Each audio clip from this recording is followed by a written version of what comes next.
I knew that thou wouldst allow these humans to corrupt thee. A dragon?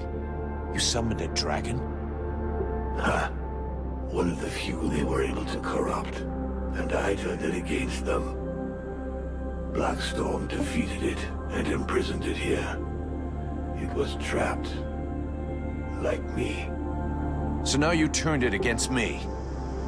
It is thee who has turned against me, abandoning me here, left to pay the price for each and all of thy errors in thy stead, whilst I did all I could to help thee to return.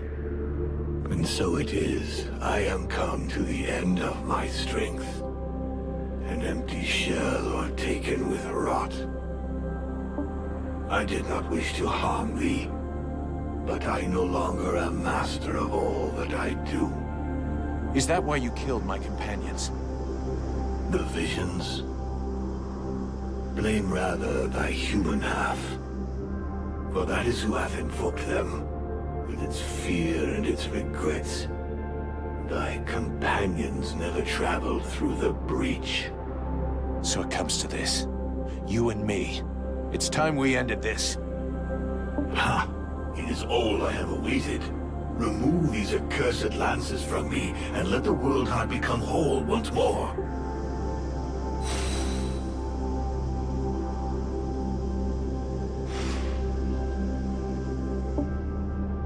The flame will burn bright anew, and the necromancers will be the first into the fire.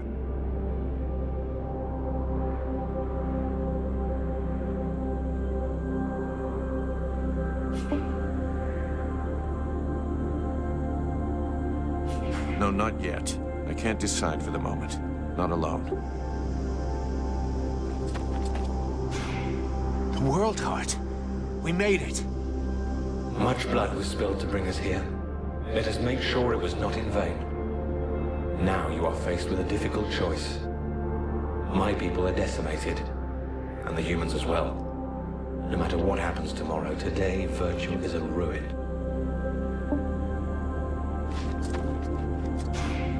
We're here, Randall. This is the World Heart. The knight congratulates his friend on the forthcoming victory. They were able to keep true to their quest, though the price was great. And now only one test remains.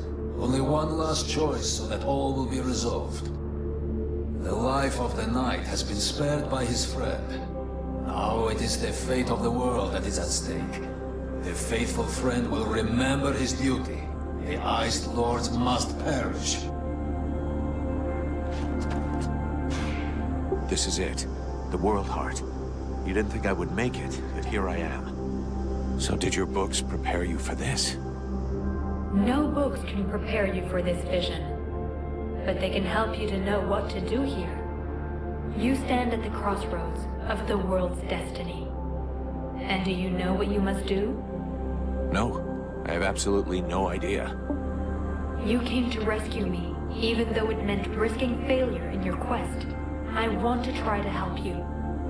I know you will do all that is in your power to save Vertiel. This world must be rid of the Ice Lords. You must destroy their link with the World Heart. But beware of letting the demon return to the heart. He will destroy all who live. It will take us longer to rebuild the world without it, but we can do it.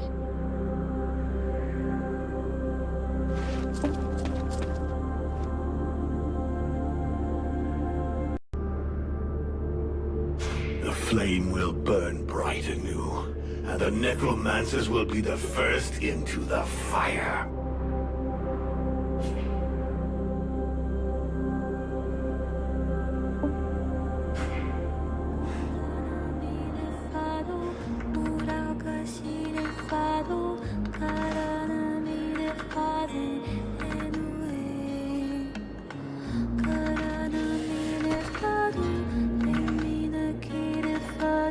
If I remove these spears, the Ice Lords will lose their power. But what will happen to Vertiel? Thy world is weary, all but extinguished. Nothing remains to be saved. It must be cleansed. But inside me is all the power I need to regenerate my world.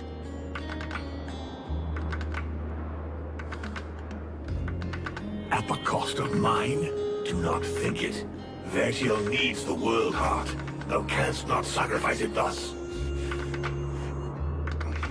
There are still dragons, and this way the necromancers will be destroyed. The fire of the world heart is not completely out. It will burn bright again, in time.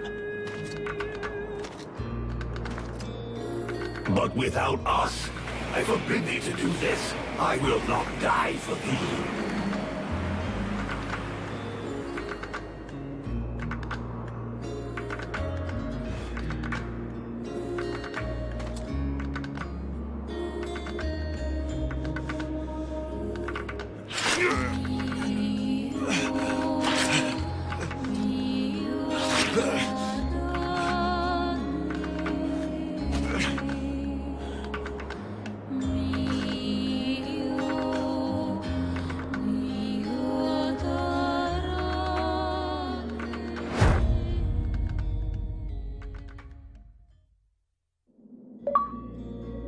And so ends the tragic, though nonetheless heroic tale of Vulcan Half-Demon. I confess I may have romanticized some aspects of the story, though in my defense, I shall always have something of a soft spot for our dear Vulcan. By releasing the World Heart's energy to the surface, he sacrificed himself in order to heal Vertiel and bring an end to the long winter. Ill-prepared for such a powerful energy surge, the Ice Lords were instantly reduced to cinders.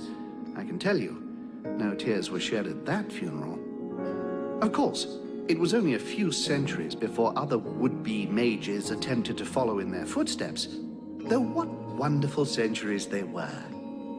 With Captain Buffalo leading them, the Freeborn Blades legend grew, and they flourished for a time. Sadly, the legend of Buffalo's immortality proved less than accurate, and after 27 battle wounds and another 40 or so years, he eventually died in his bed, to the great sadness of the 3 charming young women who were sharing it with him at the time.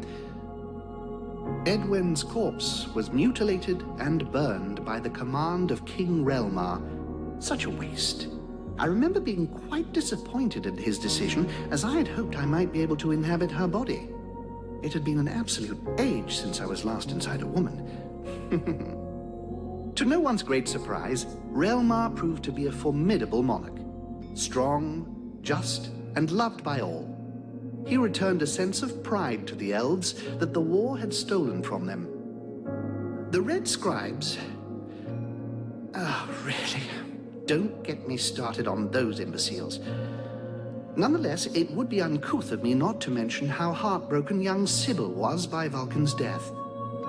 Proud to have fought alongside such a courageous companion, the beautiful young scribe lifted her head high and transformed her grief into purpose. She quickly gained the respect of her peers and was elected chief scribe shortly afterwards when Liestas died quite suddenly.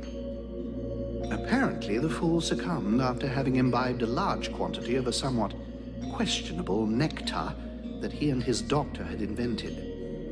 And as for myself, well, my goodness, I fear that is an extremely long story, and you would quite literally die of boredom before I finished the telling of it.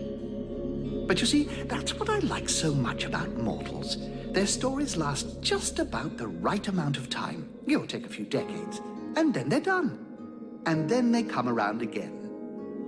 One thing is certain, I have all the time in the world. So who knows? I may get to tell you other tales, if you live long enough. Toodle-pip.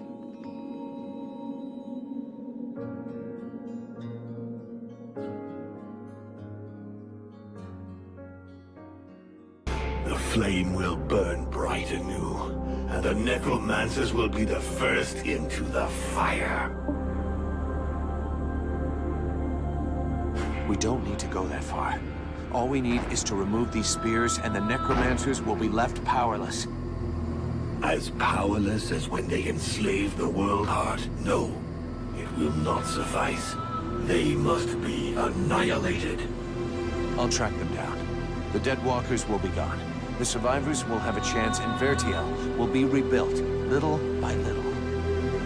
Little by little, it would take centuries, nay thousands of years for thy world to rebuild its energy. The world heart hath not been remade whole. Thou must permit me to rejoin with mine other half. So that you can take over and burn Vertiel? No thanks. I am the most powerful being in the two worlds. I have got responsibilities. Thou wouldst use me to reign over them, as did the necromancers. How long dost thou imagine that I shall allow thee to use me in this way? I don't know, but you better get used to it. You were the one talking about centuries and thousands of years before our worlds can be rebuilt.